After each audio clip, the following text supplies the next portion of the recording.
Okay, welcome back everybody to today's coding session. If you are new to these type of videos, I am putting together a series where I put out a live stream every day where I just show you my coding journey. I code for 2 hours per day.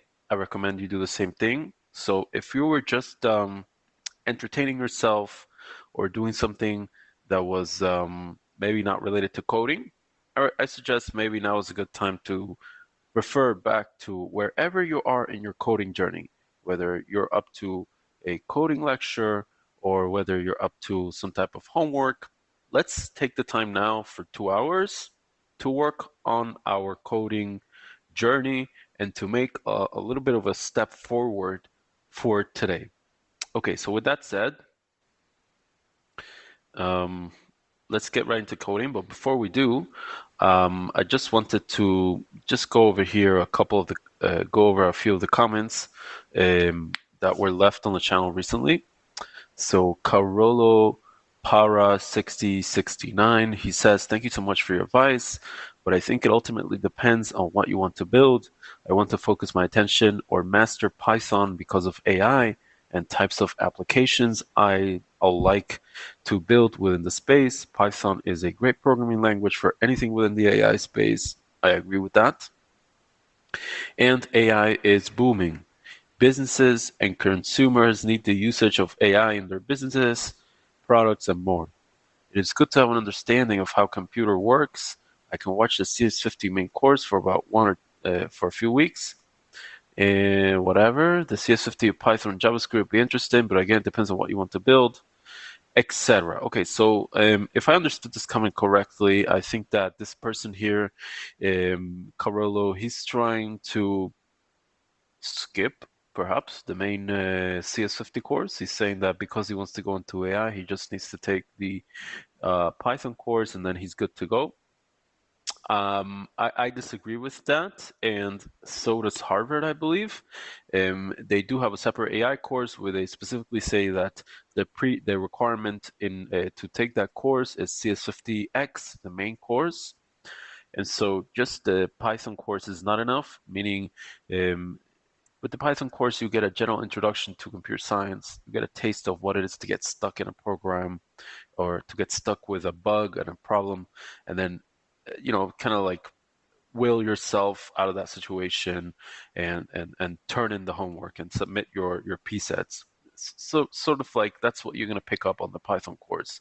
To first, you're going to learn how to think like a programmer, of course, something new, but then you're also going to learn this new life skill called perseverance. Like when something is very hard, you can't figure it out, yet you still show up the next day for your 2 hours of code, and you manage to plow through the assignment and you manage to submit it successfully. So that's what the basic Python course is teaching you, but that's not enough to go into AI. You still need to understand arrays. You still need to understand like more fundamental data structures in C. I think to be able to have the prerequisite knowledge to go into the AI course, and also the Python part of the main course goes a little bit, it's harder than the main Python course. And so again, I think you need all of those. So regardless of what your path is, I think that it's a basic requirement for everyone to at least take 3 courses from the CS50 series. And obviously for the third course, you can choose if you want to specialize more in web dev, if you want to more into game development, if you want to go into AI. Actually, I might even digress. I think you should take 4 courses, and that the AI course should be a requirement for everybody.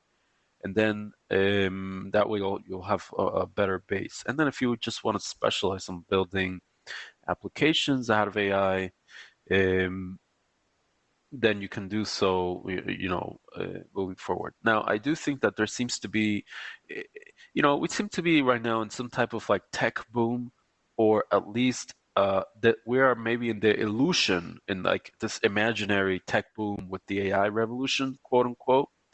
And what do I say, quote unquote? Because I really do believe that a lot of tech companies that are pushing AI, they are not doing it because it is such a great revolutionary technology.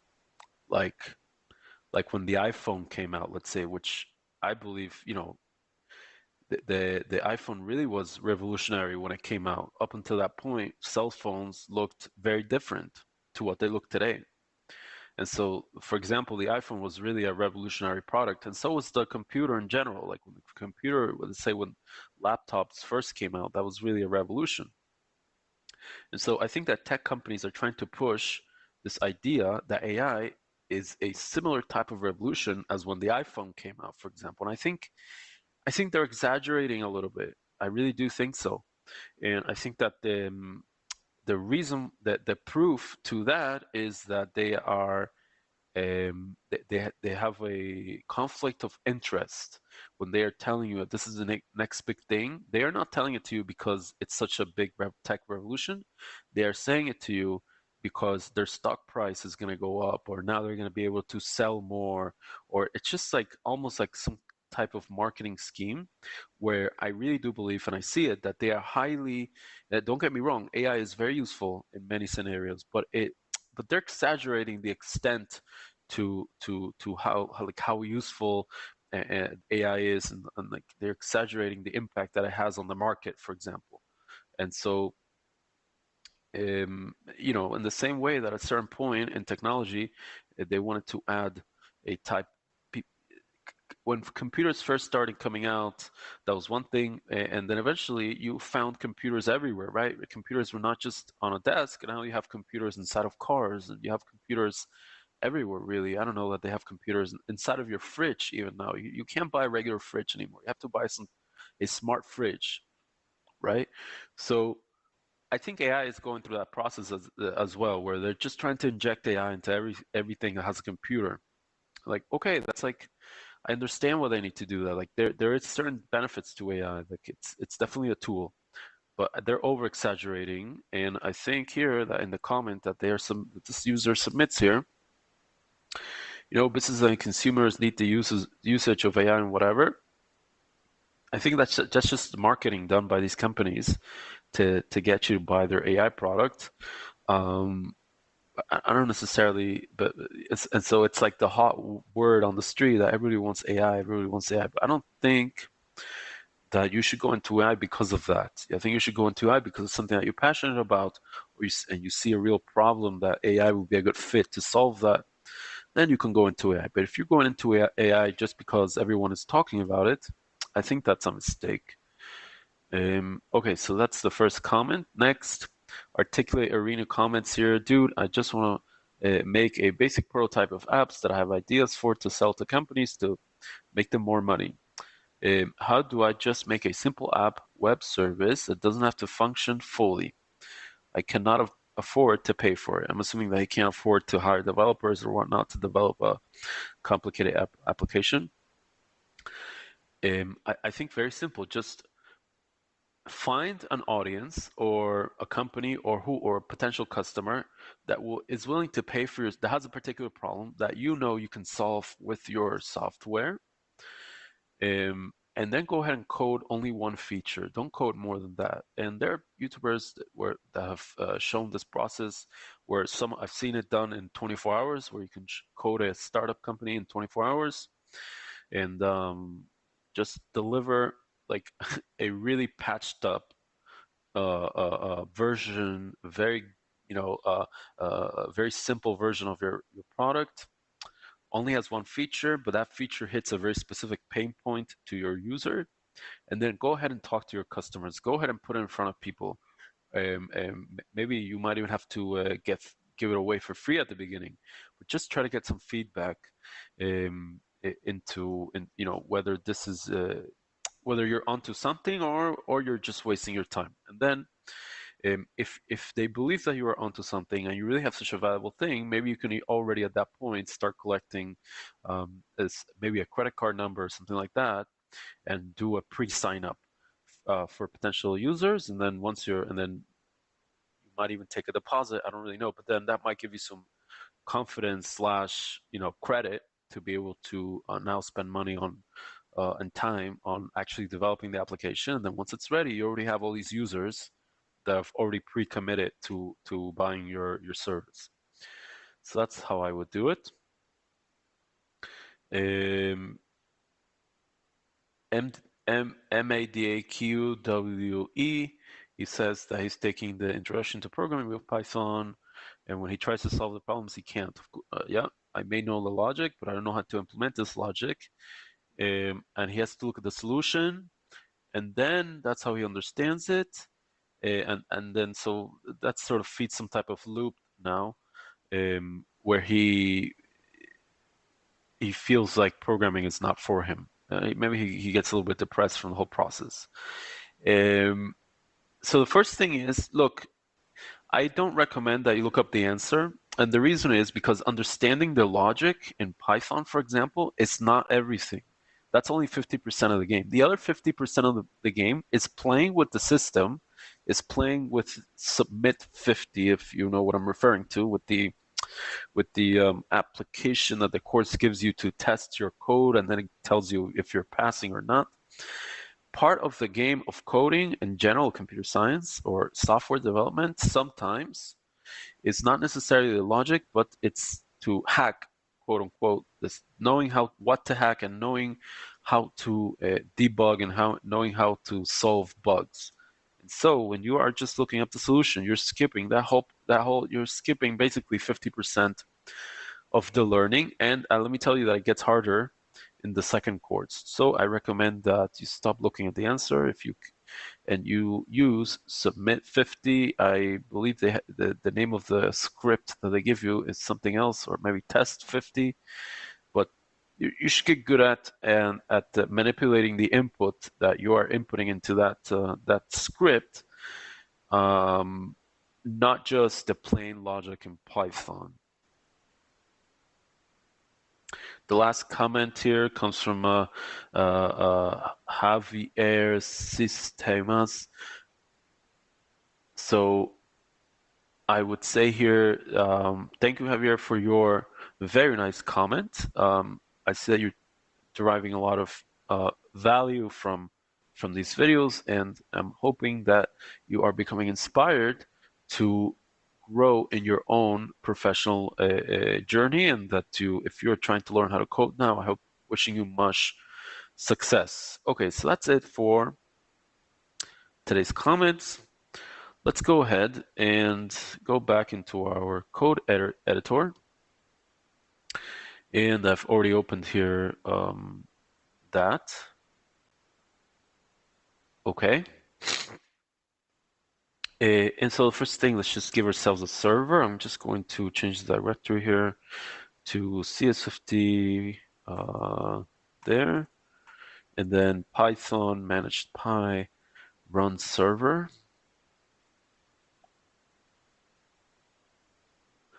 And just let's see where we left off yesterday. So yeah, this was looking great, I think.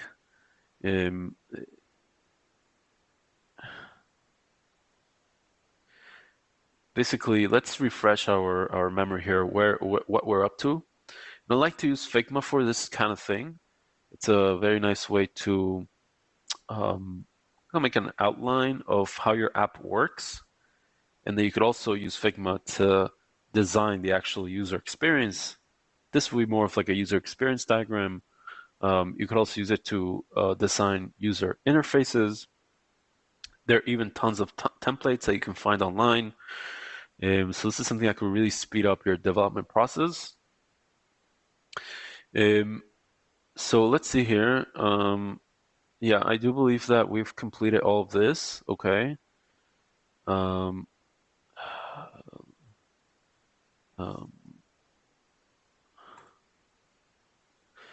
So all this stuff we have completed. So let me just try it again. Is this ready? Post. And yeah, when I submit a post, it automatically reloads the sister component. So that's working properly. Now we have to implement a way to like. So right now we have two types of we have one type of emoji here. So this emoji would be a full red here whenever the current user likes the post. So we are mimicking that I've personally liked all of these posts, but this doesn't do anything, right? We want this to be a clickable button that tracks, when a user likes a post. So how do we actually go about doing that? So let me just rename this like button. And I'm gonna put that in like its own little square here. And like button, okay.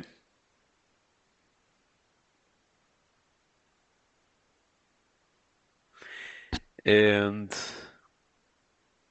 this whole comments thing, we're gonna leave that for later. I kind of already foreseen might be slightly complicated to implement, but we'll get there. For now, we're just trying to do a like button here.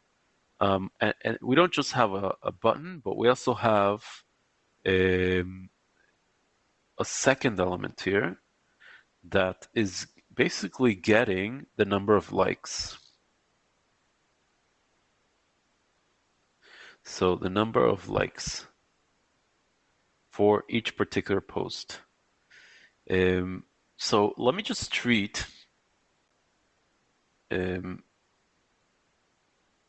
prioritize the number of likes.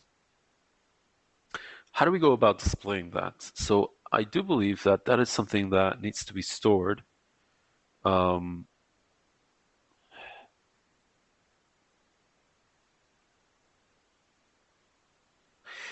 Okay, so there are multiple ways of doing this. In the video that we saw yesterday, where they were talking about the issue that I believe it was Instagram back in the early days, they had some type of problem where um, they were they encountered a problem and they basically solved it by saying here, adding here a field in this model, and they just called it liked or likes equals, and then what do we put in here? We put in here some type of number, which we update. We can always update that. Fine. But that's not storing our post information. And because this is a small application and it doesn't really, like the course is not asking me for this code to be super optimized. I'm going to take this out of here. I'm going to leave my post model the way it was.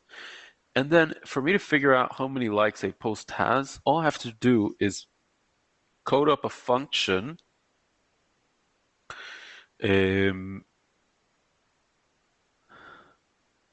that'll return how many of these post-like objects for a particular post there are.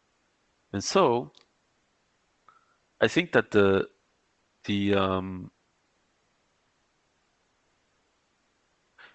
let's just go ahead and give ourselves a shell. So we type Python manage py shell. So now we're inside of the database. So let's just import our models. So from network dot models import all. There we are. And so, for example, let's say that the user is user1. So let's go ahead and type in user is equal to user dot objects dot get, where the primary key is 1. And so we could type just to see what's in here, username, and we see it's test1, which is what we have over here. So now that we've loaded up our user, let's load up a post. Let's go ahead and just load up any post at random. So let's go ahead and where is it? Post equals post dot objects dot get, where the primary key is equal to 8. And I'm just making that up. And so post.body, yeah, so we see here that we have some text. And now I'd like to create a new relationship, a new post-like element, basically. So I'm just going to type a like is equal to post like. And what are we post liking here? We're linking a user. So the user is equal to the user that we loaded up here. And our post is equal to the post that we've already loaded. And so if we go in here like that user, see it'll give us that object. And if we go in post, it'll give us that object, and we can even do like that post that body, and it'll, long story short, it has all the information in there. And now this is still in memory, so we have to save it to the database. So just to do that, we go ahead and type in like.save. Okay. And if we go into likes, let's type in here post likes is equal to, we want to get all the likes for a particular post. So in order to do that, we're going to type in here post like, where the post equals post. And so if we go and so now we should have that post like object. So if we type in here post like likes dot username, no, post likes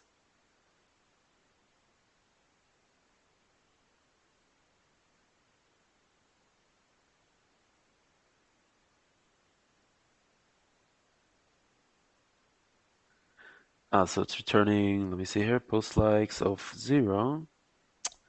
Oh,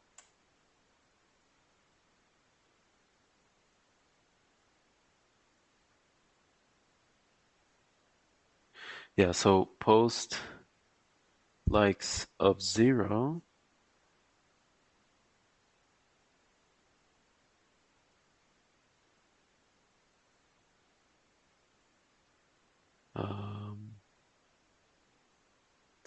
Let's just go back here for a minute. So we typed in here,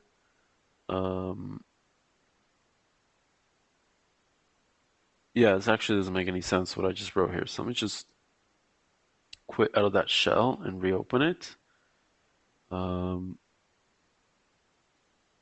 Okay, and then from network dot models import all.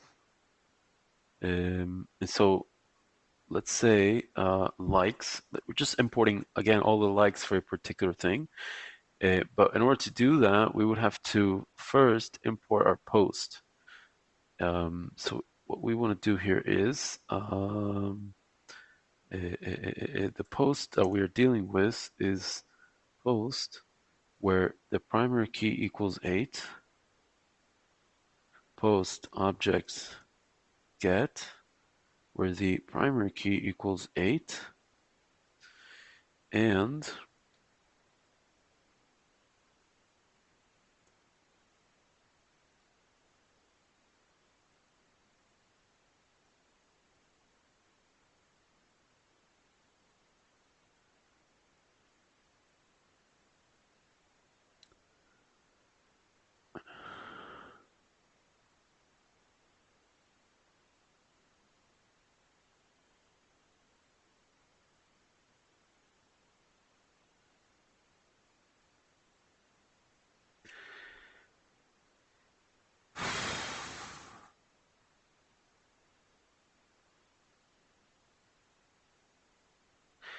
so we have here post dot owner. We could, okay, yeah, so we have our post whatever, we have our post loaded here. So now we want to get how many, we want to get all the likes for a particular post. So to do that, just make a new variable here. So post like dot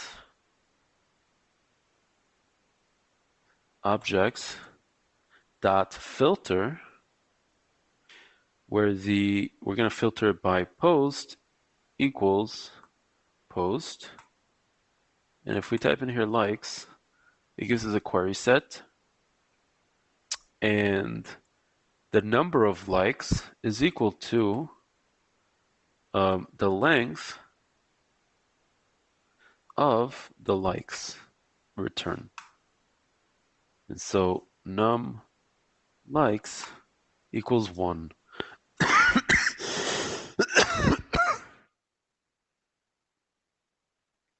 So this is more or less the logic. It means we would have to do that for every post.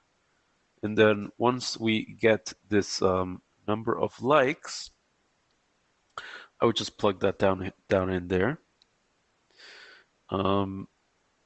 Okay, and that's it. Now I do want to see an optimization right away. Is that we hard coded this into here, but we can already use our JavaScript here to deal with this or to display it. So instead of having a 1 over here, we would just have post.likes. And right now we are returning 1, so that's what we should see. But this is coming actually from the server. So if we just implement our database logic over here in the view, we'd actually be getting the correct thing. And so we would probably need a conditional though, just to catch if there are no likes. So we would have to default to 0. And you see here that it's all coming from the server. So let's go ahead and implement this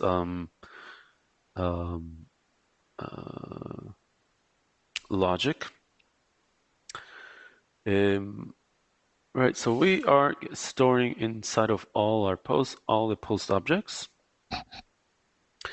So for each post object, which is great, we are going to try to find how many likes it has.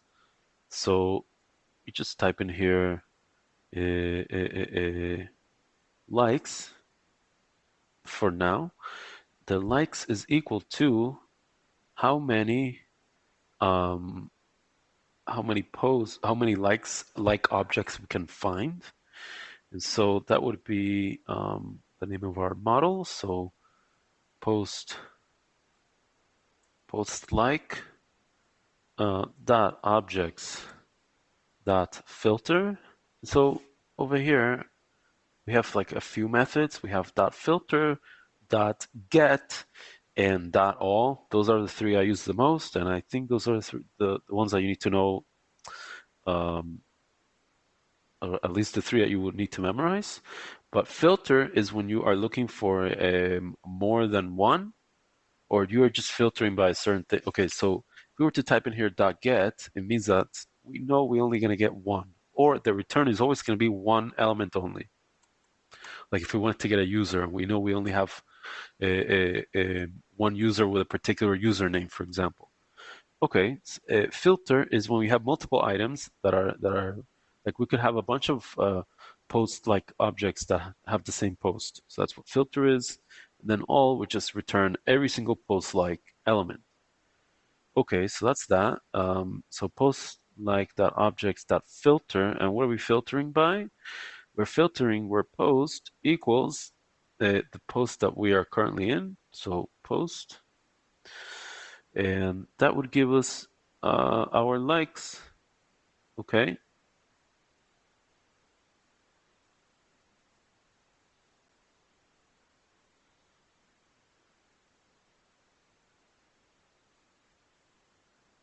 And so here we just write in likes, and let's see if this actually works. And it works great. You see we have 0. Actually, I don't think we need to do a condition or anything like that. It looks like it's working. Like this len method or function is returning is defaulting to 0. if it doesn't get a hit. And we see down here that this one actually has one like, which is um,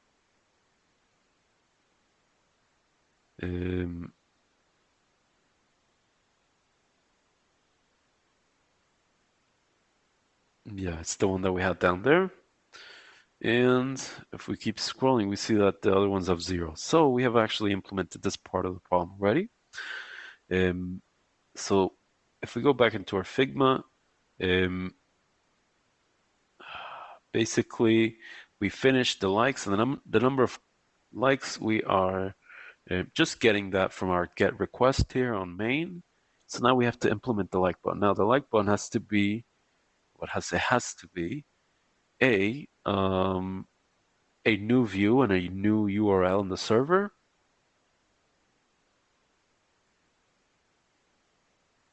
So I'm just gonna go ahead and copy these.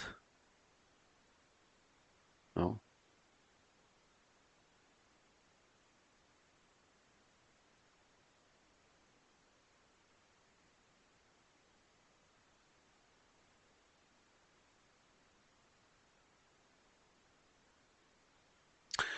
I'm going to option drag here.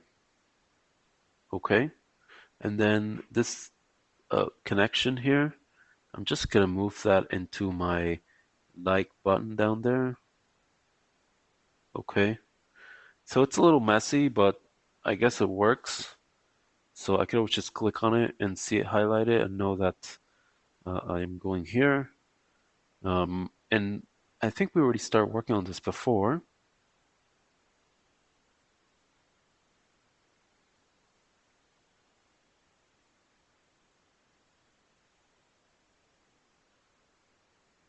Um,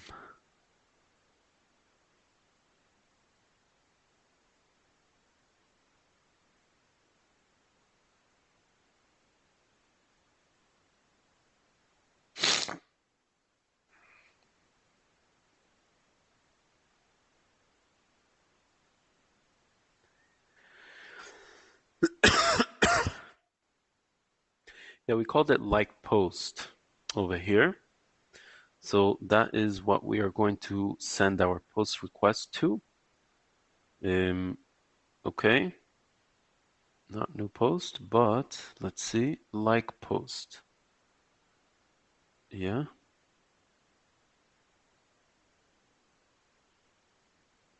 Okay, so that would be like post. And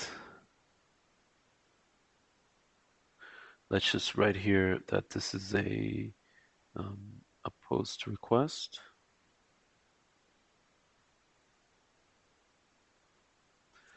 Post request. And this post request, really the only thing that is sending is the ID of, it's basically sending a JSON file, which the field, the body over there, all it has is the ID of the post, or let's just call it post ID. And in the back end is where we figure out who the user is. So that's pretty much it for that. Um,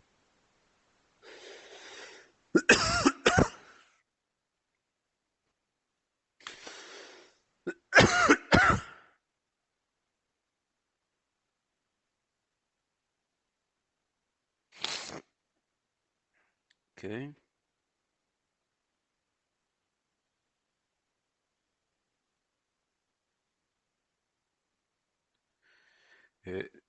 So we have our view here with the like post. Again, um, we're going to validate that the request method is a post request. Otherwise, we're going to deny um, deny the request and just return a redirect. And so in here we have to do a couple of things. And also in here we need to do a few things. So we have this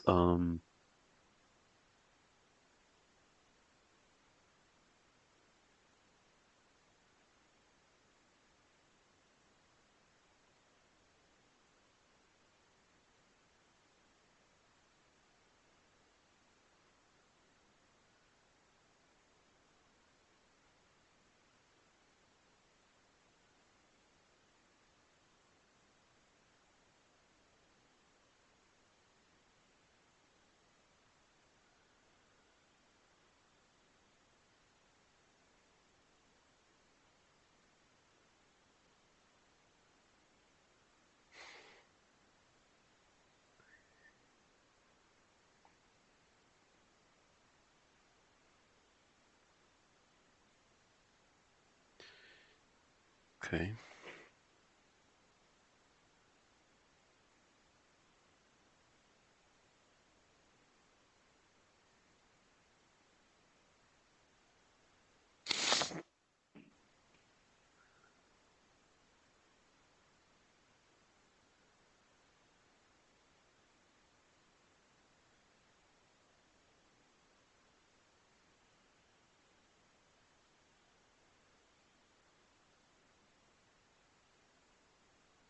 So I'm just thinking a lot here. I think that if when we like a post, it seems to me like it's going to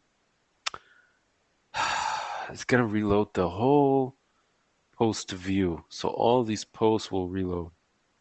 Um, so maybe an optimization in the future would be just that the one postcard reloads or just the one div here um, reloads. I feel like this is an endless loop here that we could go on of how to optimize so that it takes the least amount of computing power, the least amount of server resources. I feel like it could be an endless loop that we just obsess over making it super efficient. Or we could just say, you know what, whatever, so what? Which could be what we're going to do here. And also because I already know that the spec of the homework says that we can only show 10 posts at a time.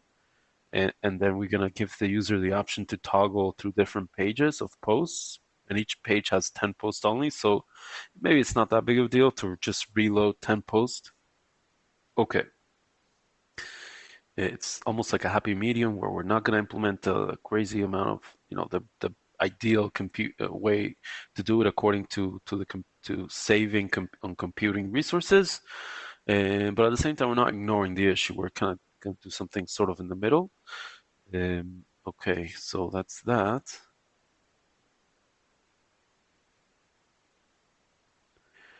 Okay, fine. So um, basically, I'm just trying to take a look here. Like, what would be the ideal way of implementing this? Let's see.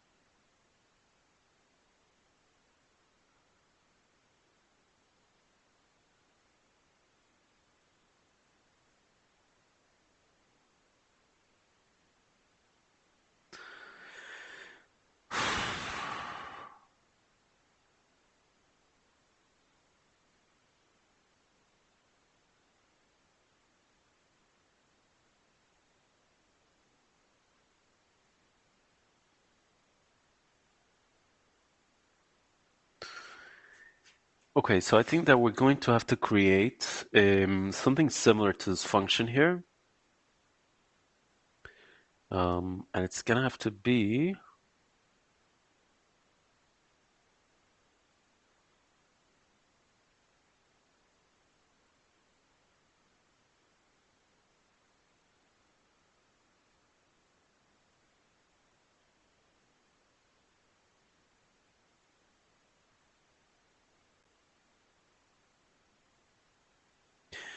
yeah, okay. Yeah, so I think that perhaps the best way of doing this would be that this post request here, um, it's not a JSON file. Um, it's not a JSON file. It's just a simple post request, or it could even be a GET request. Let me see here.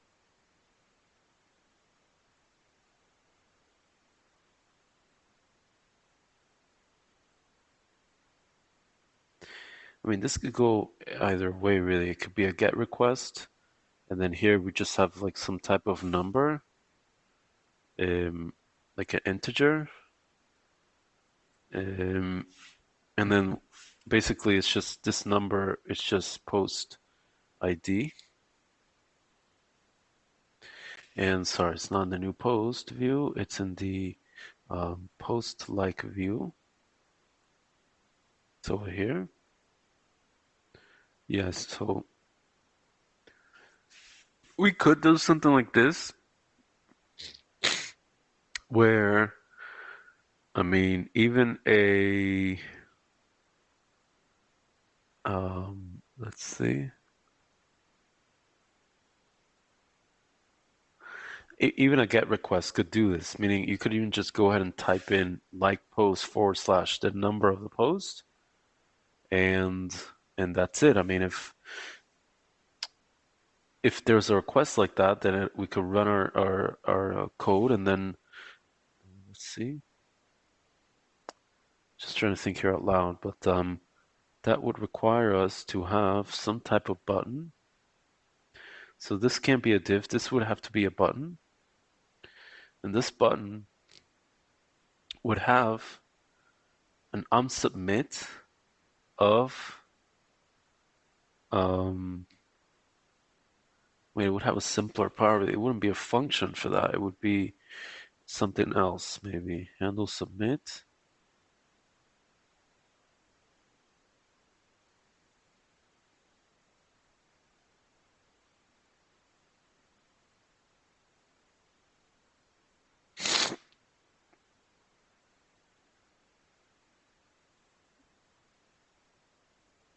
Meaning the onSubmit here could just be to send a GET request to a particular route. That's it. And then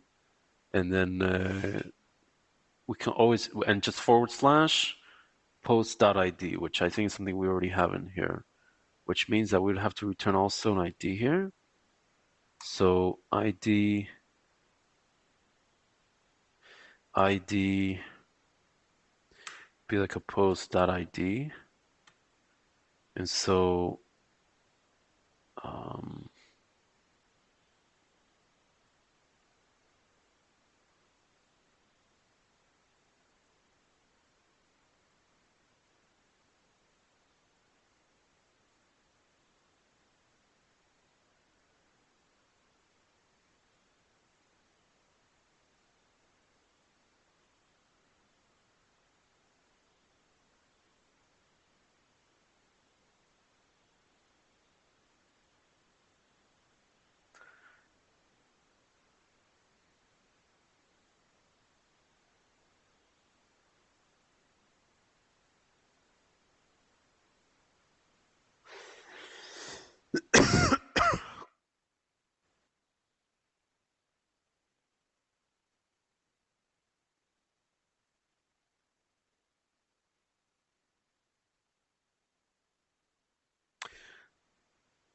I'm just trying to think here, like I'm already thinking about at least two different ways that this could be implemented. Number one would be a good old post request, which we can just send um,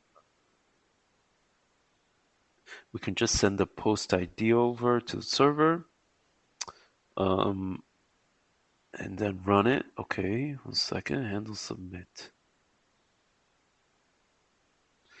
Yeah, so this is like a handle submit. What's the event? The event is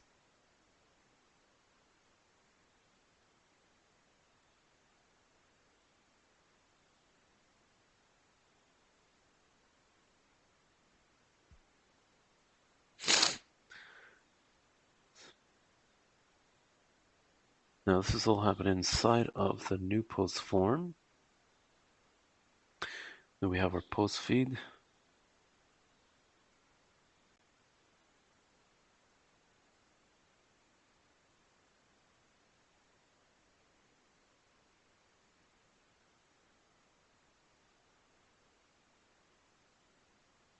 Let me see if the homework has any type of suggestion here. So I don't know if it should be implemented as a GET request, as a POST request. It could really be either way. Um,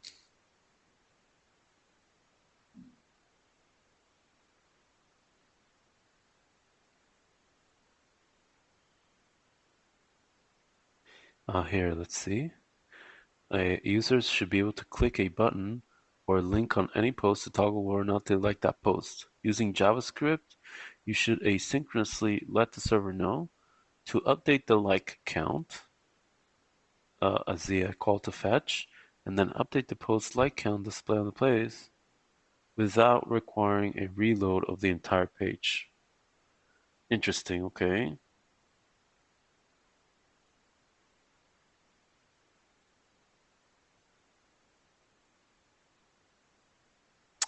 Now, I won't be reloading the whole page, but I will need to reload. Um, I mean, I don't know how else to do this without reloading all of these. Fine, so let's do something. Let's skip on this for now, just because I'm noticing that this is like the last requirement for the homework, which means that probably it'll be a lot easier once we implement all the other features. It could be that we'll set up the project in a way that'll point us in the correct direction. So I'm even going to um, delete all the code that I've written so far today. So, it's not much. It's just this here. And I want to go ahead also and my, this we could leave the way it is. And that's it for now. So, yeah, I'm just going to leave it the way it is. Let's just come back up here. Let's see here. So we have our projects.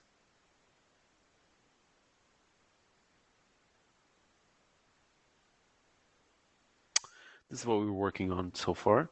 So the all post link in the navigation bar is to take the user to a page where they can see all the posts from all the users. Okay.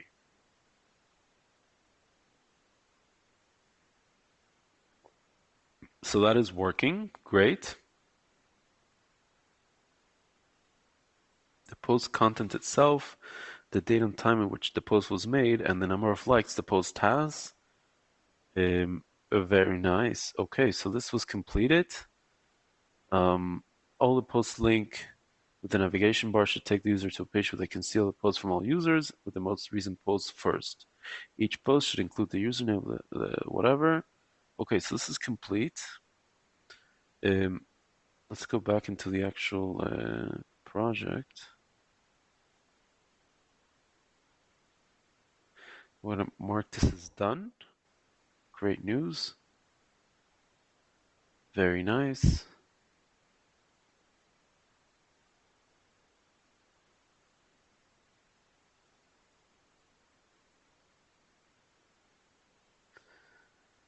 Okay.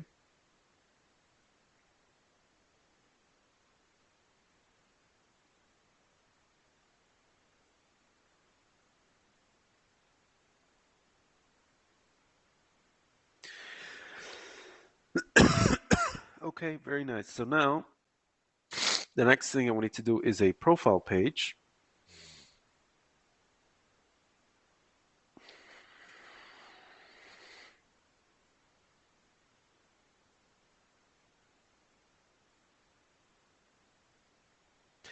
So that's what's in progress. Let's see. So clicking on a username should load that user's profile page. This page should display the number of followers the user has, as well as the number of people that the user follows. Display all the posts for that user in reverse chronological order. For any other user who is signed in, this page should also display a follow or unfollow button that will let the current user toggle whether or not they are following this user's posts. Note that this only applies to any other user. A user should not be able to follow themselves. Okay, we shall do that. So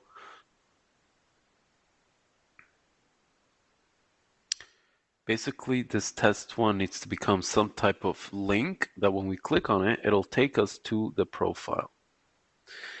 So let's go ahead and do that. The first thing I want to do is implement a route.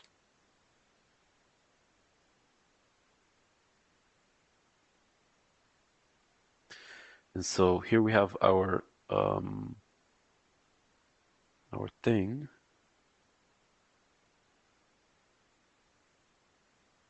And I'm just going to copy this for now. Right? Okay. And this is our index route.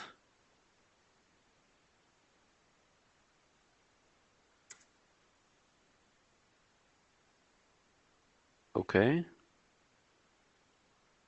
And up here we have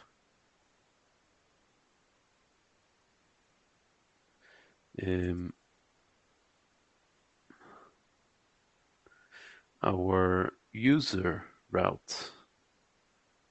And we said that we want to have user ID.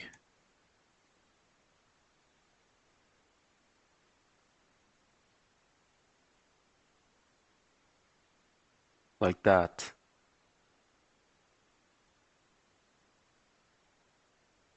Okay. And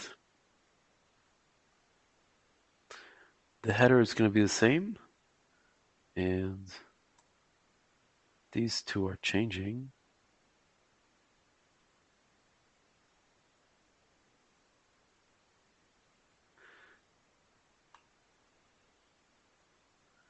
And here at the top, they said that they want to have an ability, let's see, display number of followers.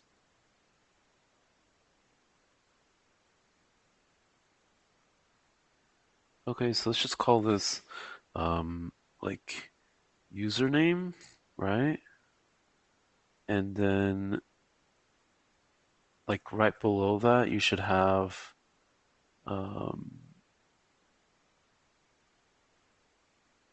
like a followed by, da da da da da, and then following, and this will be an int.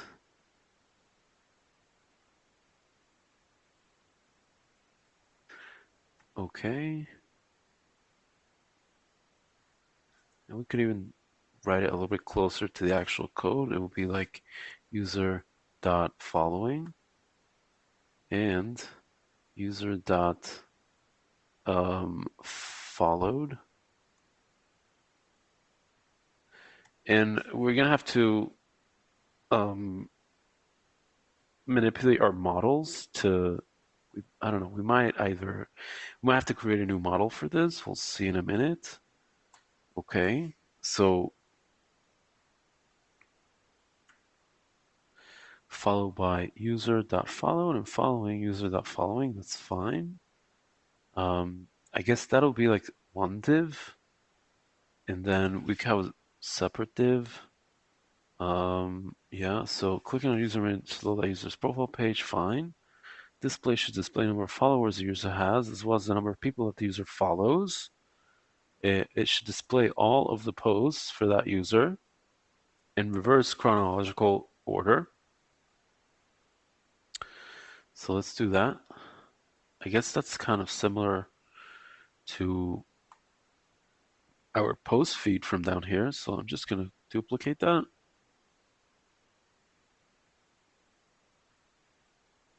Okay.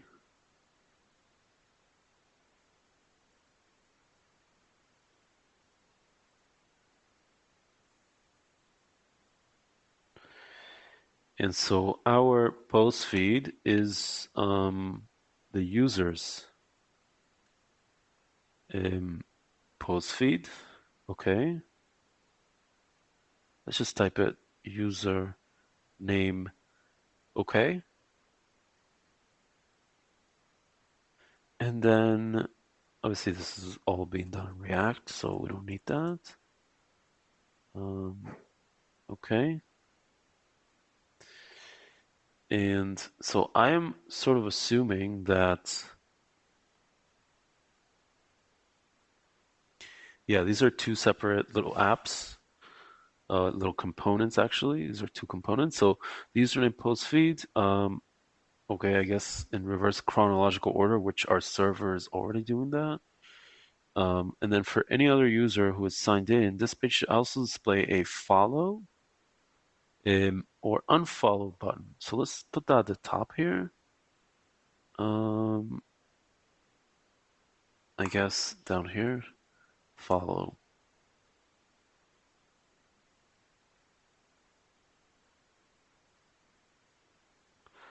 Unfollow button. Okay. Obviously, this will only be for every other user except for the user himself. Okay. And I think that more or less this is the what the user's profile would look like, and this is all happening in this route here. So here, in order to implement this, or we need to um,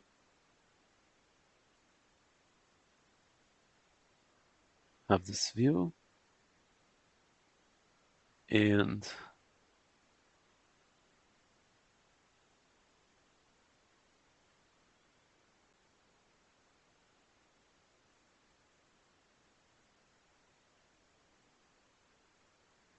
that seems about right. So what we'd be doing here is sending a get request,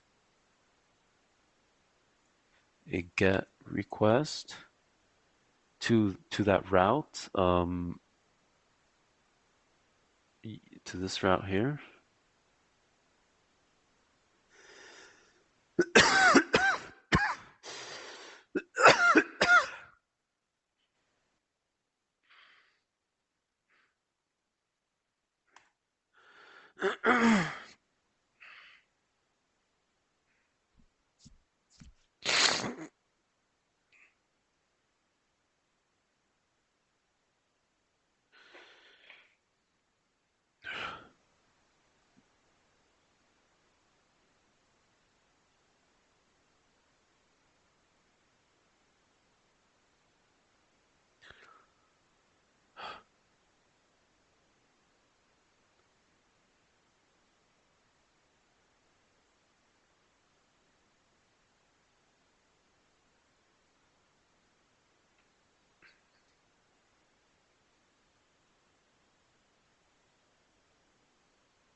Okay, so this is more or less the schematic here of what we're trying to achieve.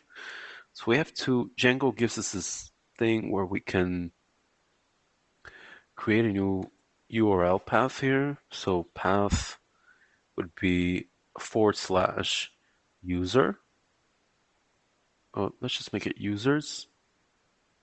So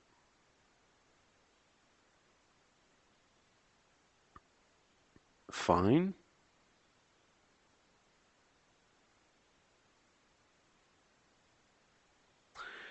And I do believe that you can do a /int user unique ID. And I will be asking the chatbot in a minute. So views dot users name is equal to users.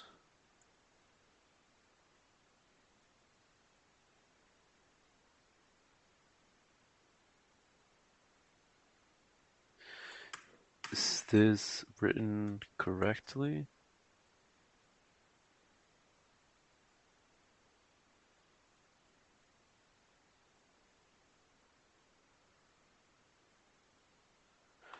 In Django, is this written correctly?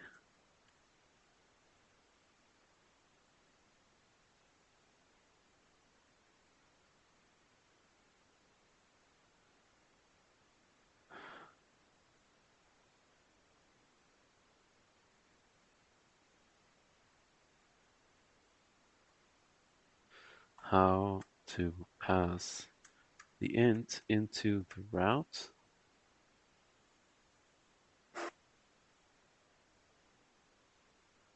I think it's going to be request something.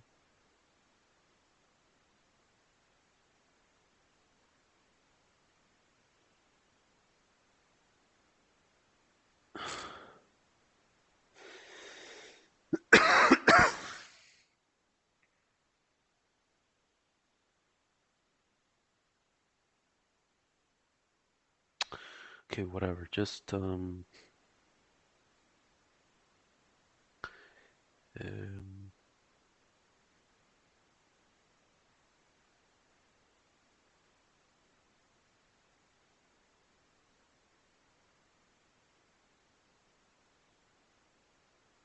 just gonna implement that at the end here. So define a new function here, a new view, users that takes in the request.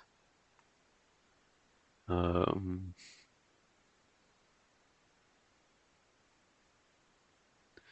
and if request that method equals get, then we're going to implement our code there. Else we want to return HTTP, this one, HTTP response redirect reverse index. There we go. Fine. And then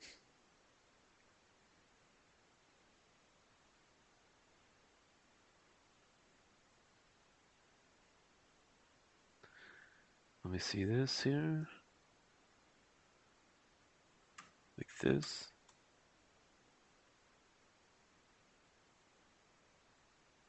Like, am I passing the request?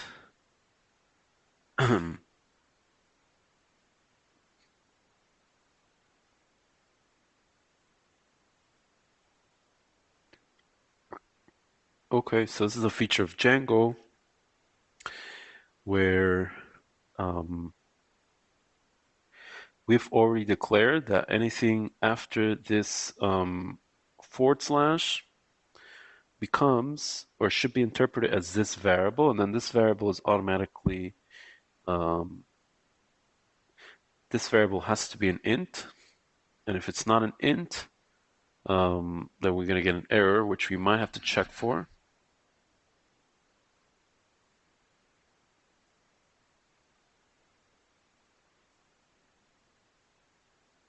So if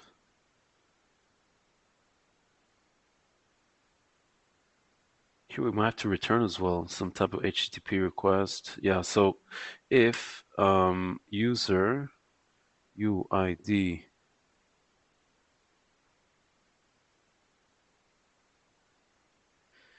is an integer,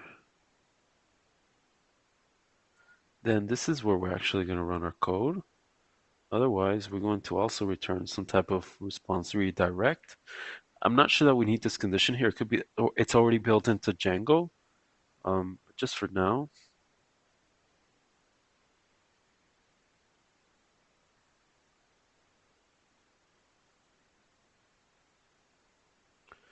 Okay, so there's that. Um,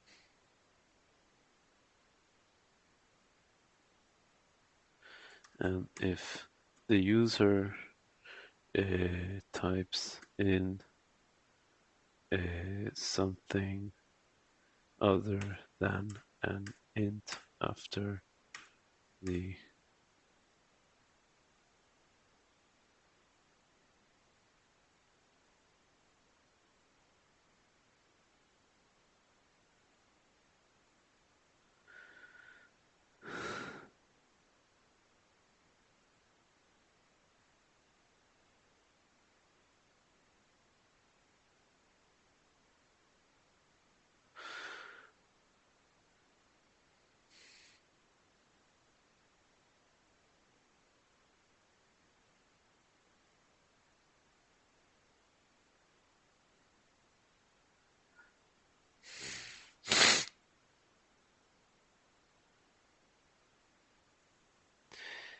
Yeah, so instead of using an if, let's just use here a try except. So let's try. And what are we trying? We're trying um,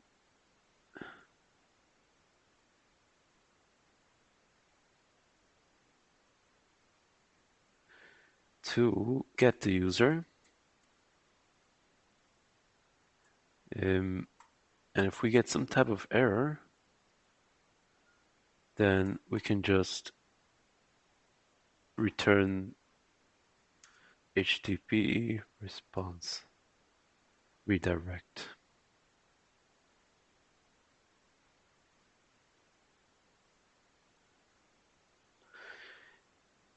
So let's try again. So if request methods is equal to get. Okay, okay. This is looking great now.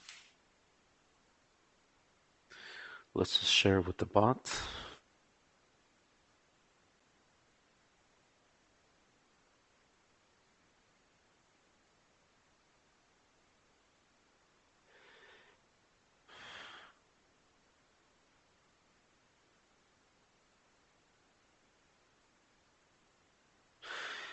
I disagree with this. Would you just leave a empty except here? So it catches all of the exceptions, even the ones that we're not even aware of.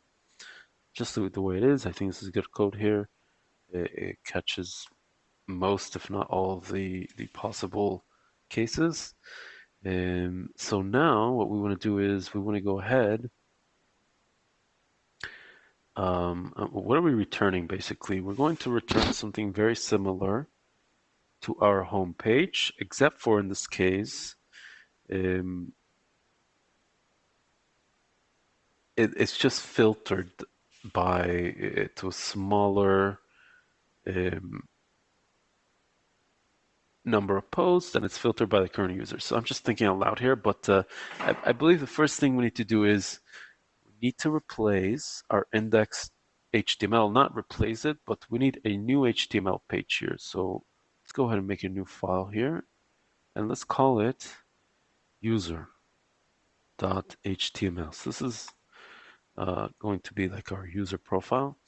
And I'm going to copy paste all of the code that I have inside of my index HTML.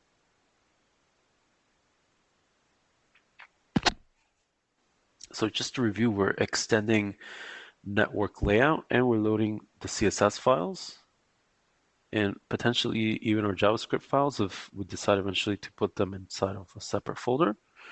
And then we have this here, if user is authenticated.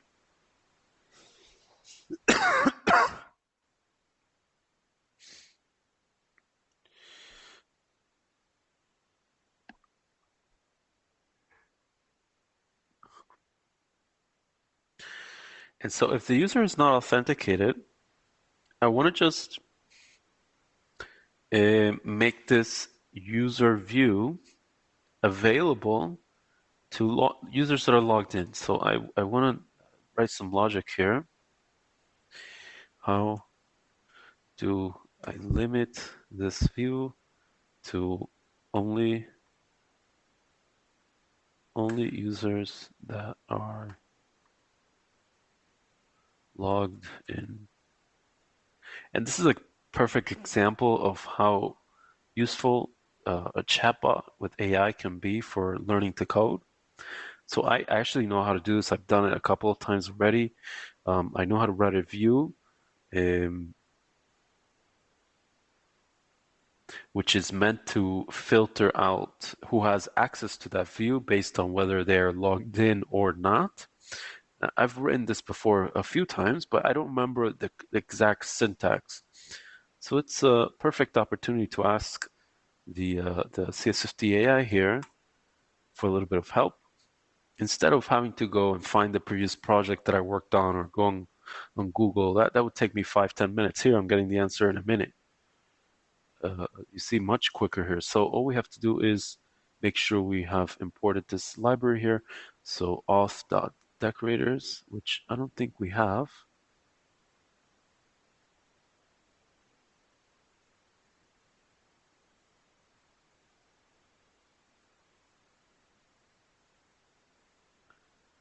Now we have a contrib.auth, so I'm just going to write in here decorators.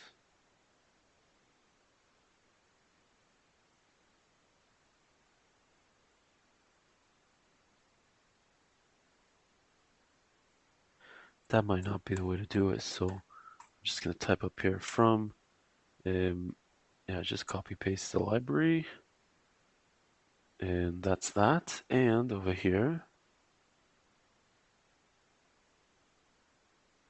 the users view is only available login required. So we're doing this on the server side, so the user can't hack his way into this. Okay.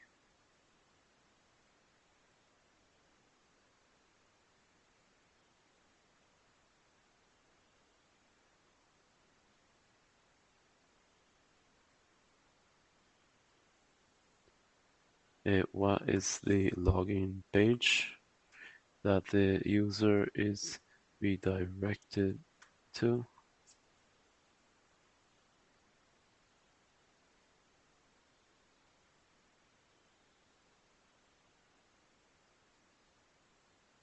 Oh, learn something new. That's very cool. So in our settings file here, there should be a login.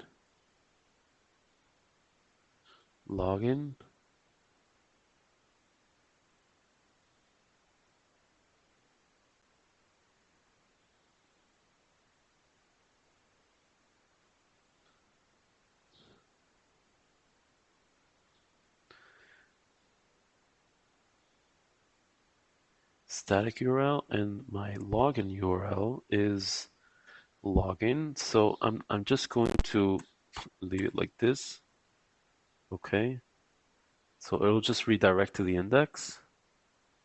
I hope that code is correct. But anyways, this is set already, so it has to be logged in. It has to be a GET request, and let's implement the the view now. So um, um, I guess we could get rid of um,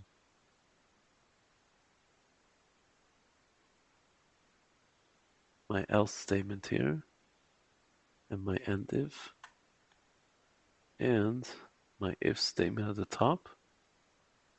Okay, so we are just starting from block body. We're extending that, and we have all of our JavaScript, and that's it. Fine. And we do want to have some type of main React window. I think that's okay. We might not need though this H1.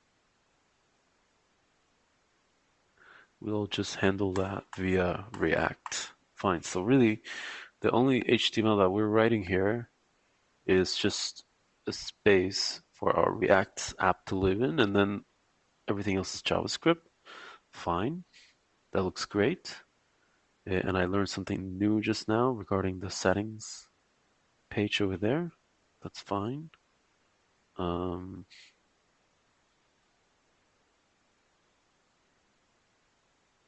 but yeah, we see here that Django has a built-in method for handling user login. If we flag this view with the login required, then we can just automatically redirect everybody to go sign in, and that's very nice because it's all in the front and the back end, so it's not something that's easily hackable. Okay, so get the user profile. So yeah, so what is the request really? The request is giving us a couple of things. It's giving us the person, the current user that's logged in, that's requesting to see this page, and the user ID that he wants to see. Okay. So the first thing is, let's say that we have the user that we're trying to receive. So uh, desired user equals user.objects.get. Now I do want to make sure I have imported user. Yeah, he's right here. Okay.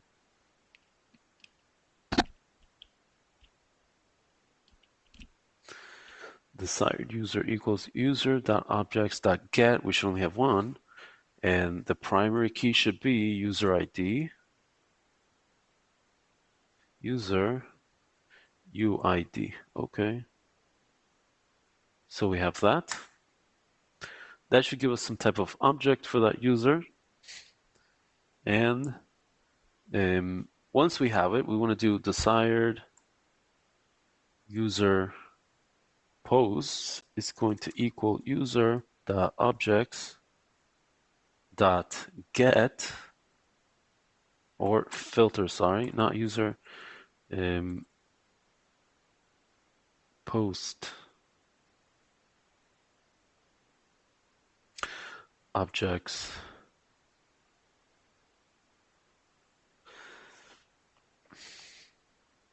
Post.objects.filter,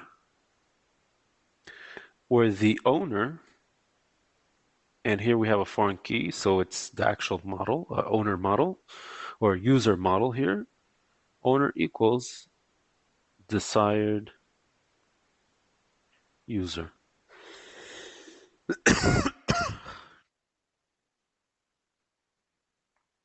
So here we're getting get user and his post.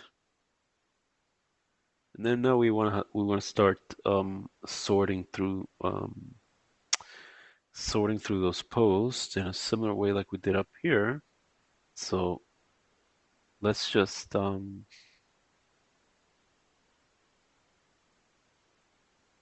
copy all this code for now. And usually I don't like copy pasting, and the course really tells you not to do to copy paste. But here we're just trying to implement the same type of functionality, so might as well. We're just duplicating it basically with a slight change. So here we have all this, and I'd like to, in Python it's very important to indent things properly so it runs properly. So that's that. I do think so. Our post objects that filter. Let me see here. Yeah, so this is sort of similar. So we want to do this. So now we're ordering them by in reverse order of date. And my data response will stay the same. And then for post in desired user posts,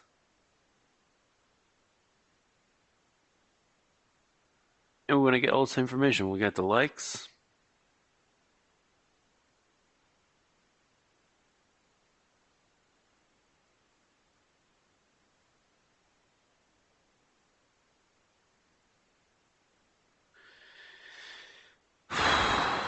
Yeah, we're going to get the likes, the date. Now, why do I have two of these? Okay, because of that, fine. Normalize post, body date owner.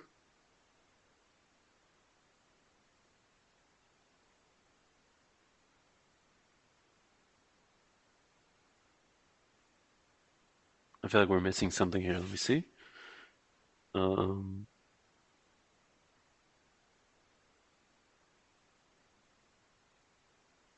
I'm finding it very interesting that we can see the likes here. Oh no, we can't see the likes. Never mind. Okay. Yeah, that didn't make sense for a second. But we could still pass that. Likes. Remember, we deleted this from before, so post dot or just likes. Yeah. Okay, it's working again. Yeah. See, this one has one. Okay. And so the same thing down here. And likes.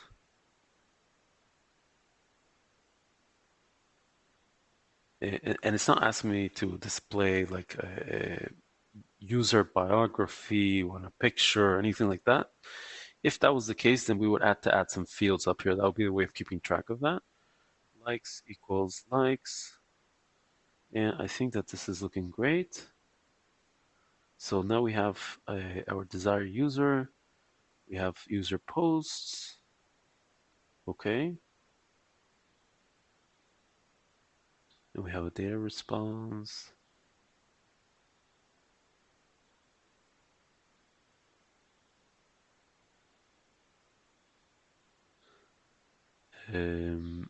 Let's try it out. I think it should work. So users one. Am I running my server here?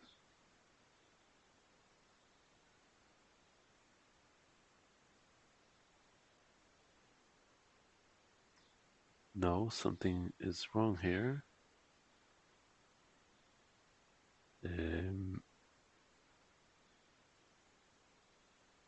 Python run server.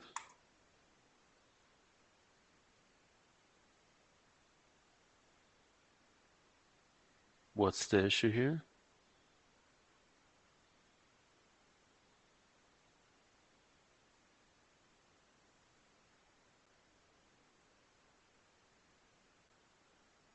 My first suspicion is this code here. So let's get rid of it for a minute.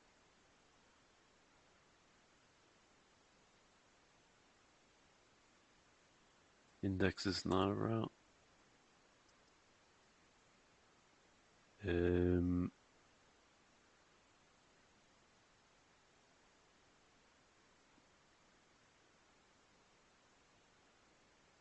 Okay, 1 minute. Yeah, sometimes this stuff crashes, like, because I'm running this code space and not locally. So let me just get out of here for a minute. I'm just going to close my window and reload it, and hopefully it'll resolve the issue.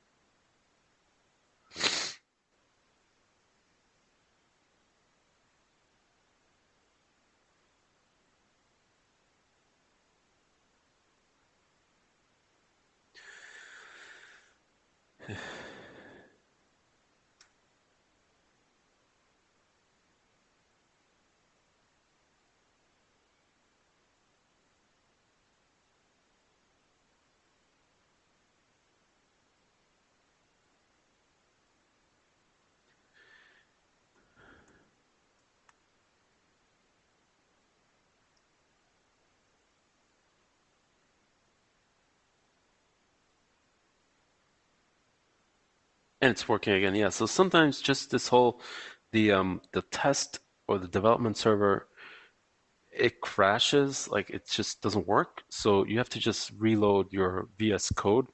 And this only has happened to me when I'm running it as a code space. Okay, so let's see again here. Yeah, so we were trying to implement our users one, right? And yeah, so right now it's just returning to us um, the JSON file, but just seeing here that, I mean, it is working. Like we see um, these all belong to test one, and we will make a second user in a minute just to confirm everything is working, but I think it looks good. But again, right now we're just returning a JSON response, which is not what we want. We want to return something similar to this. And so we're just going to return a render of that. Let's see. Yeah, so we're not returning a JSON. We are returning um,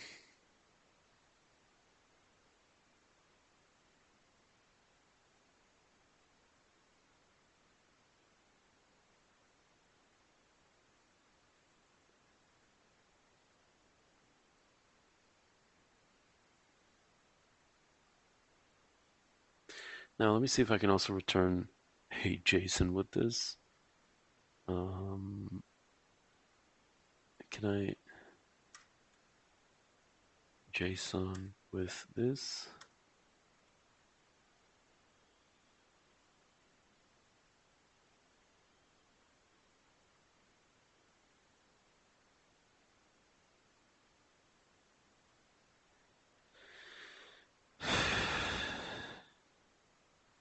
I mean, I want to return render and JSON at the same time.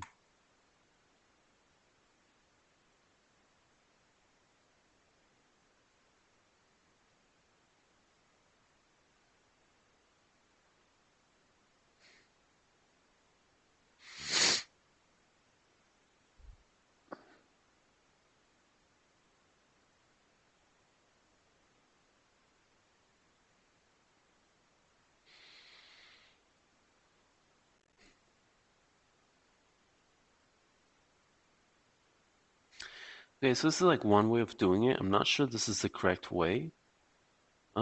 It could be that when the user clicks,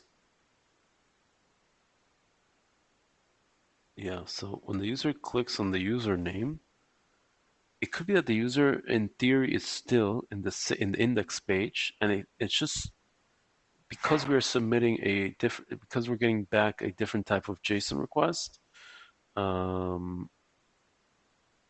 Like we can handle all of this with JavaScript, and what we would need to then do is manipulate our address, or we would need to add some code on our JavaScript to manipulate with the address that shows up here. So let's see if we can find, that was from the lecture, and that's a feature I've never implemented.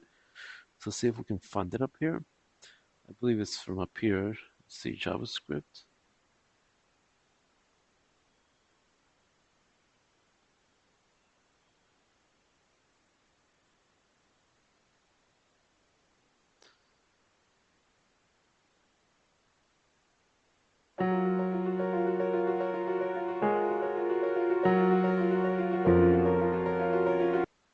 I still am able to count as high as these. You find yourself right instead of query selector. Let's do query. It'll be blue. It gets the value input field with the new value 3, 4, 5. Everything's me and UR Nope. key. I think it's week 6.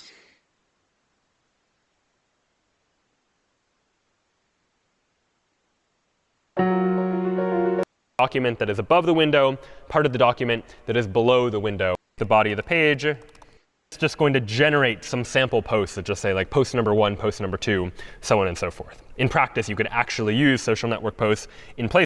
It's a new div, populates the post inside of it, and adds it to the DOM. And one technique figuring out what property is an option to reduce, and then take that information in place of this, but this is good just for demonstration purposes. Mode is like, what direction should the animation move in? Should it go forwards or should it go backwards? We'll generally want our animations to go forward. So they're making some sort of forward progress according to some rules that we're going to specify. So here I'm saying we're going to animate all of our headings using an animation called grow.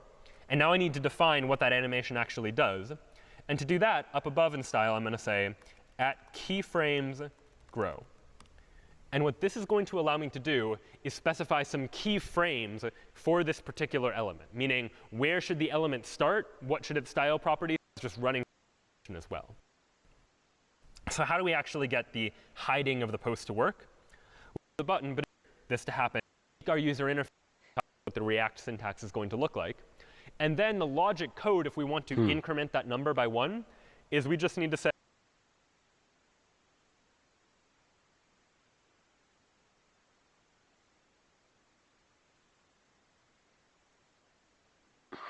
and that's how I know what to get access is a function.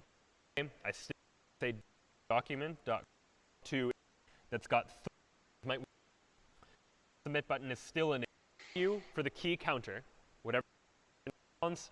It's a property of rates that is called currency between US dollars and euros lowercase. What I might want to do is first take the currency, to say num that shows page 3, but not the other 2. So I can manipulate which page is visible all via the console to signal. So now let's go ahead and write that JavaScript. HTML tags, page 3. Here again, just document information than the user is ever going to actually care about if they're never going to look at page 2 or page 3. So one thing we might imagine doing is loading this data dynamically.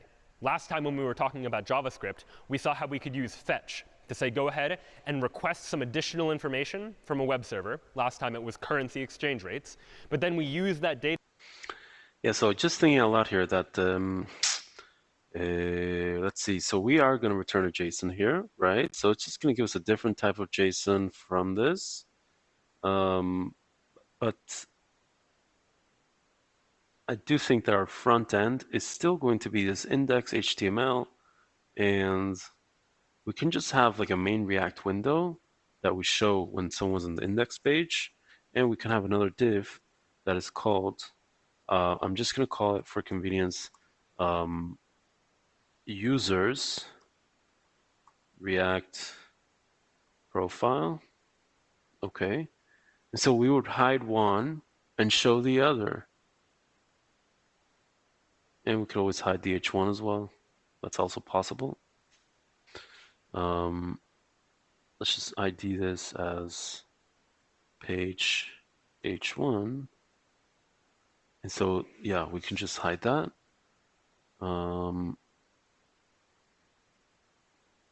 Okay. Data that came back in order to fill in something onto our page. And likewise, we could do a similar thing here, that if we have the general structure of a single page and we want to load new content, rather than load entirely new HTML content and reload the entire page, we can just ask our own web server for what part of the page needs to change, and then just replace that part of the page. And so that's what we'll take a look at now. Now combining Django for our web server and JavaScript for writing the client-side code to be able to generate a single page application. And so for this, we'll go ahead and go into an example I had in advance called single page 1. And inside of single page 1, this is just a Django application with a single app called single page. And what we'll notice is we'll go to the URLs first. There are two URLs. One default URL that just loads the index function, and then a URL for loading different sections of a page that I might want to dynamically load, for example. So I have section / some particular number. And if we look at the views for what it is these URLs are actually doing, the index function just returns index.html. And then what the section function does is it first makes sure the number is between 1 and 3, and if so, responds with one of these just strings of text, for example. So how does this actually work? If I go into single page 1 and run the server, if I go to this URL /section/1, for example, what I get is this block of text. And if I go to /section/2, I get that block of text. Section/3, a different block of text altogether. So just different text. And I'd like to incorporate this text into an existing HTML page, for instance. So here I'll go into index.html, this template that gets loaded when I go to the default route. And inside of index.html, what we'll see is I have a show section function that behaves very similar to the show page function we saw from a moment ago. But instead, what show section is going to do is it's going to fetch what text I should display on the page from my own web server. I'm fetching from /sections/ fill in a number here, number like 1 or 2 or 3. When I get the response, in the past we've seen how we can convert that response into JSON data if it's some structured data. We can also just convert the response into plain text. Then I'll take that text, console.log it just so we can see it in the log output, but then go ahead and query select for the content of the page, something that has an ID of content, update its inner HTML, and set it equal to that text. So what this entire function is now doing is it is going to reach out to my server, figure out what text content belongs, only dynamically load information when we need it. When attribute this time for which section should be loaded, and then a div that is initially blank just for the content of the page. So putting this all together now, if I go to the default route, I see hello plus 3 buttons to give me a choice between 3 different sections. And if I click section 1, what's going to happen is JavaScript is going to query /section/1, ask for the text.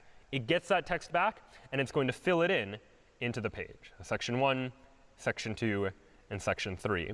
So very similar to before, but unlike what we had before where all of the text was being loaded into the HTML page all at once, now we're using asynchronous JavaScript to only dynamically load information when we need it. When we click on a section, then it's going to make the request for what content needs to be filled in, and it's going to fill it in. And everything else, these buttons, this heading, and you might imagine in a more complex website, you've got a lot more going on around the edges of this web page, of maintaining state inside of the URL. That generally the URL This is the part we're looking for. gives you an indication for what page you're on. You're on something like /1 if you're on section 1, or /2 if you're on section 2, /3 for section 3. But of course, we're staying on the same page in all of these examples. Whenever I click a button, section 1 or 2 or 3, the URL is never changing. The URL stays the same.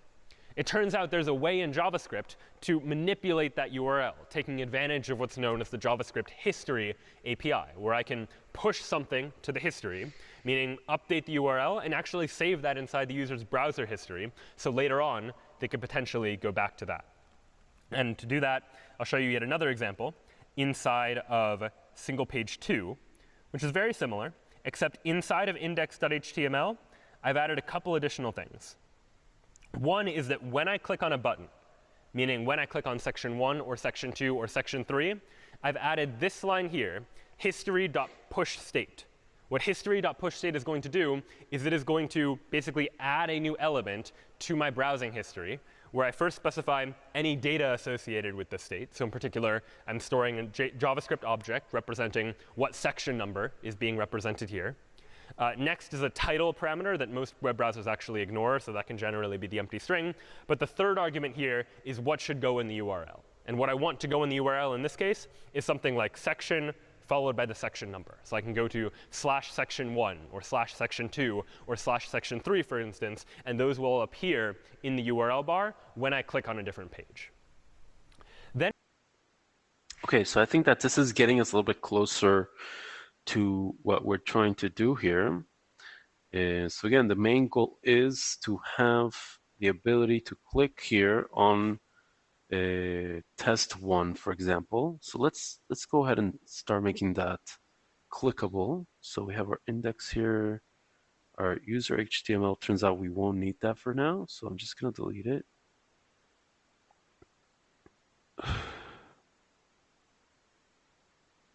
OK.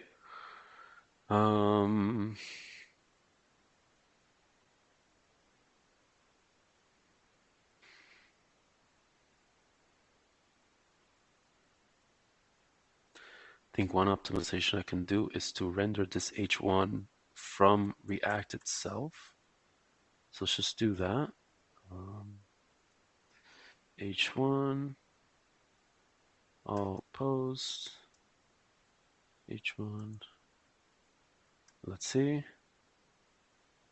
Good, that didn't change. OK, and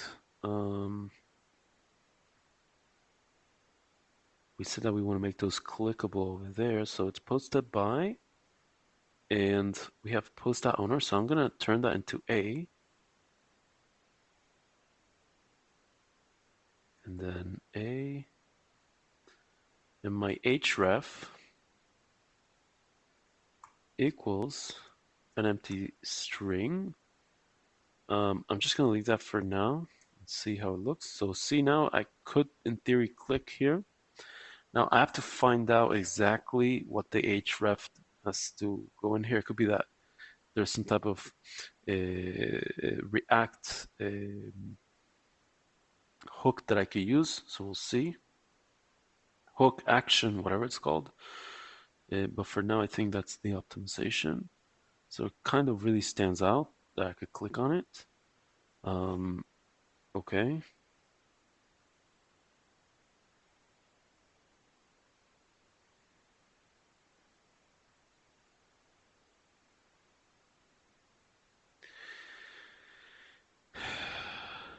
So React, in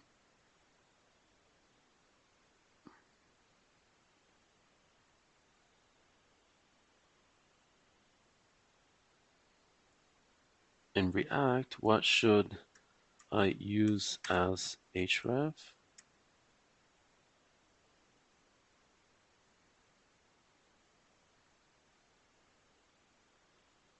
The link component from, OK.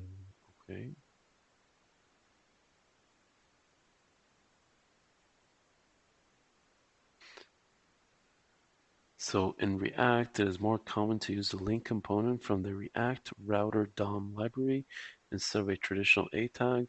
This is because the link component doesn't cause a full page refresh when navigating to a different route, which is more in line with the single page application nature. Yeah, so what I want to do is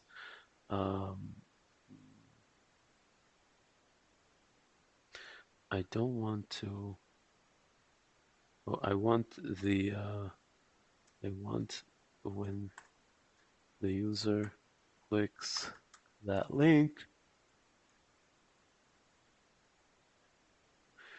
eh,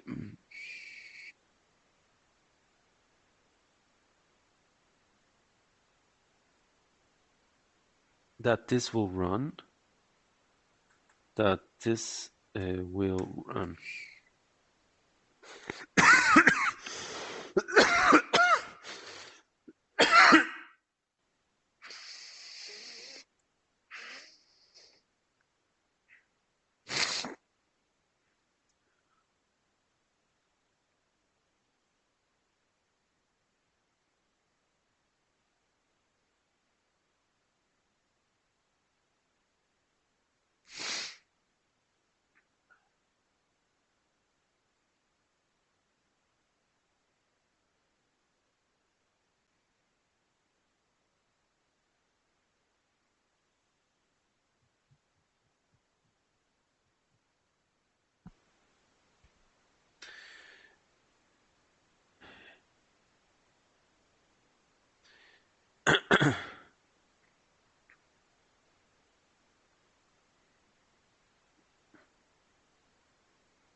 It seems like you want to fetch the data.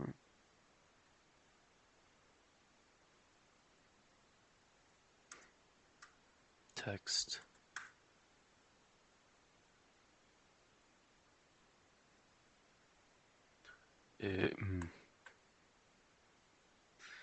Have this. It's the div displays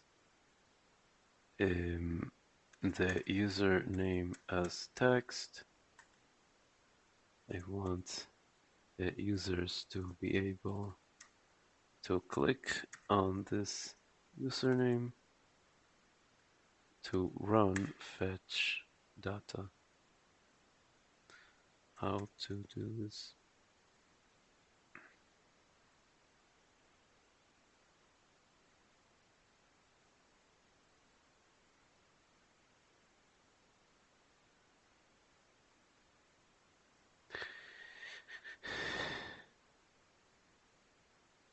So maybe it could be an A, but just let me see something here. So instead of href, you would use this onClick. What do you call this? Is this a hook? What is this?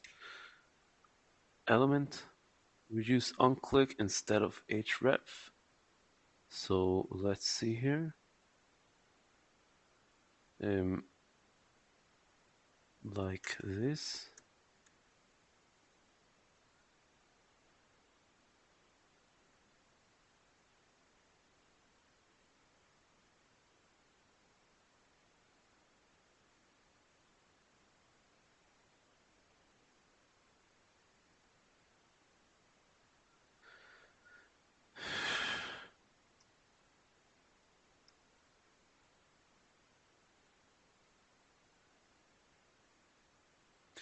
What did I mess up here?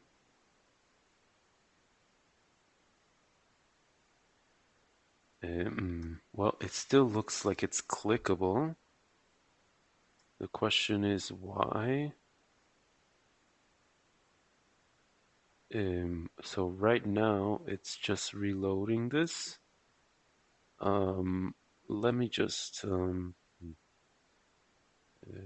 so my post feed, it's returning all this, and my use effect is all of that. So maybe above use effect.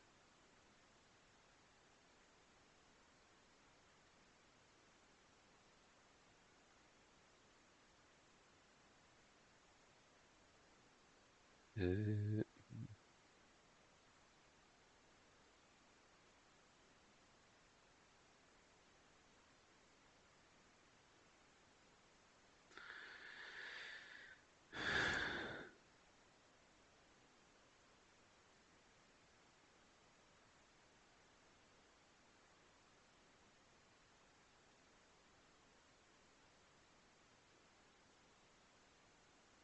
Mm,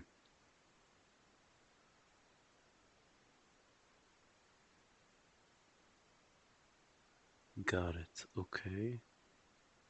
Um, this would be um, this would be on click fetch data whatever. Um,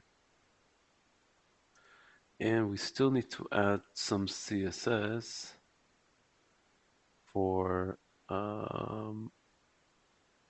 A. So let me see here. Dot A. How to do this?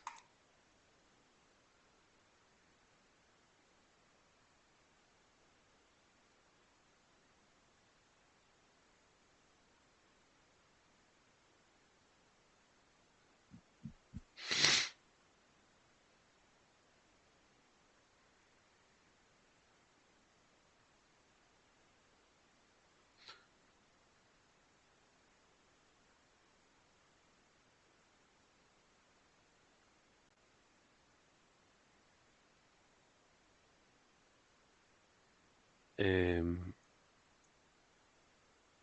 okay.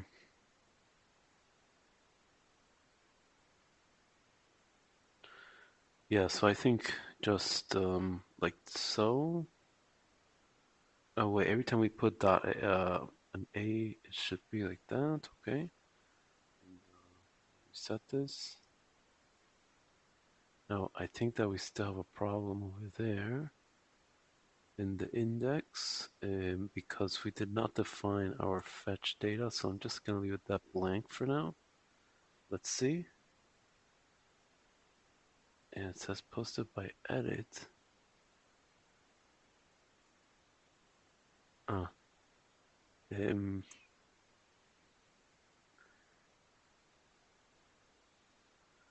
owner. Okay.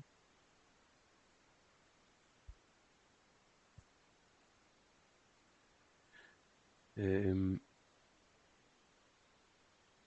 styles.css. Yeah, so let me just open here just to confirm. So we need to open in a private tab because our CSS file is already loaded into memory over there, and we would have to delete all the history. Um, but we see it's not working, so let's go back.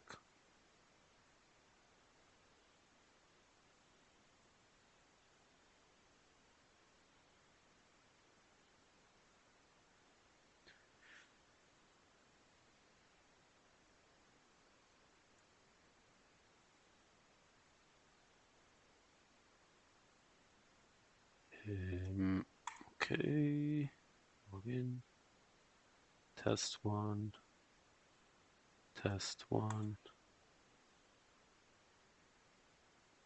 Okay, so it's definitely hovering correctly. Um, I just don't think that this color blue is working out. The question is why? Could it be font color? Is there such a thing? I mean, A.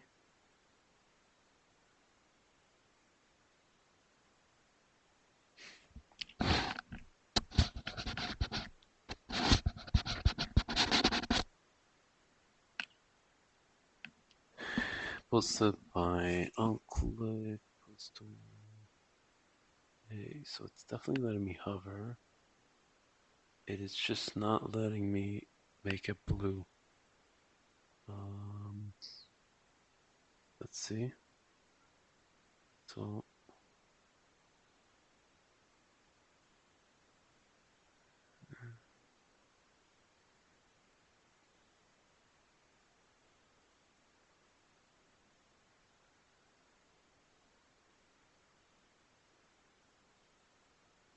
um, blue is not working.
This is a blue without href.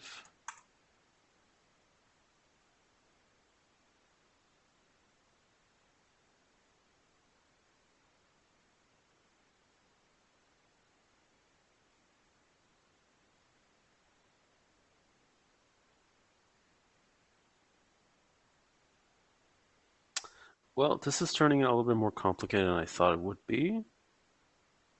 So let's just get rid of this altogether. And okay.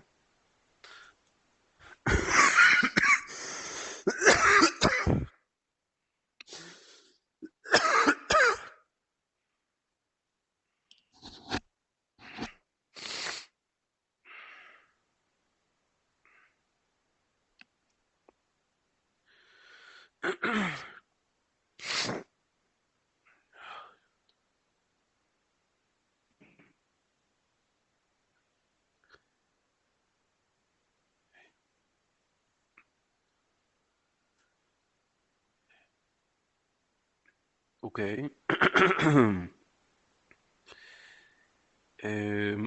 So I do want it to be a text.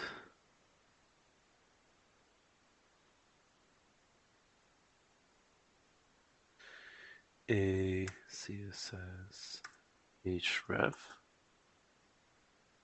Let's see.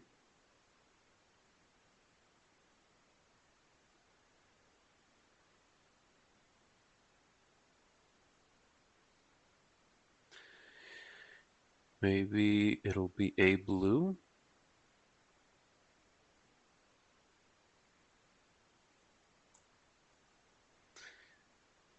A. Oh, but it doesn't have a link.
Hmm. So it's still clicking, so that's my main issue here. Um, just remember that if you're using a tag, if you're using a tag without href, okay. So what is the best element to use this on? What is the best element to use this on?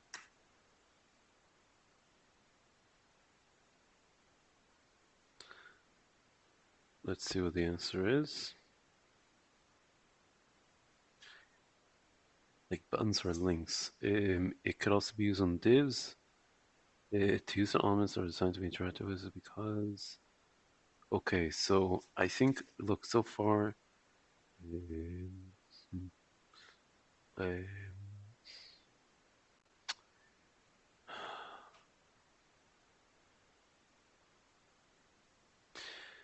default href CSS.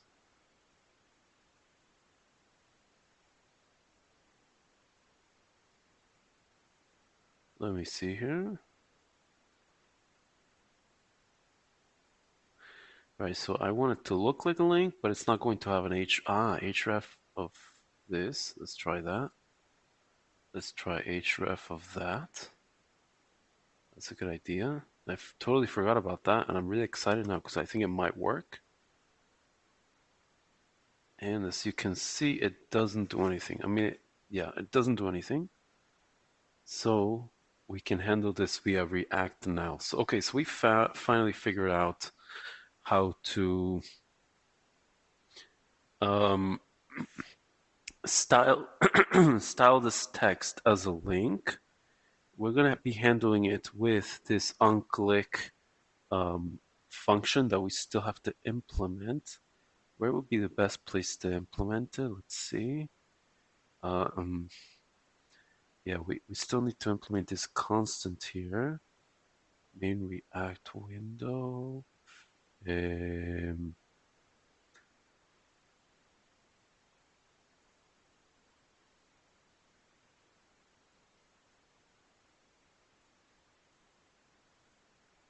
maybe up here below this other constant. Um,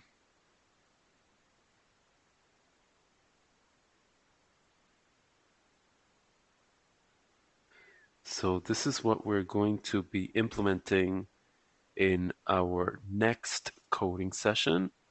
But for now, I think we managed to do a lot. We figured out finally how to style this test one here. So hopefully when we click here, see it doesn't really reload the page. So our href is neutralized, but we're still getting the nice CSS. Maybe there's a better way of doing this, but that's how I figure out how to do for now. And hopefully tomorrow we'll be able to implement the function here that we need to use for, and let me just input that in here. It's fetch data. So this fetch data up here, we want to be able to put it in here on click, right? This is what we're putting in. When we click on it, we're going to run that function fetch data. So tomorrow we'll start hopefully from here. Again, thank you so much for uh, sticking through this coding session. I know it was a little bit on the difficult side, but just want to say that wherever you are in your journey, just know that now you are 2 more hours into it. Just a little bit more now. You're going to be able to come closer to whatever goals you have within computer science. So I'm wishing you the best. I'll see you in the next coding session.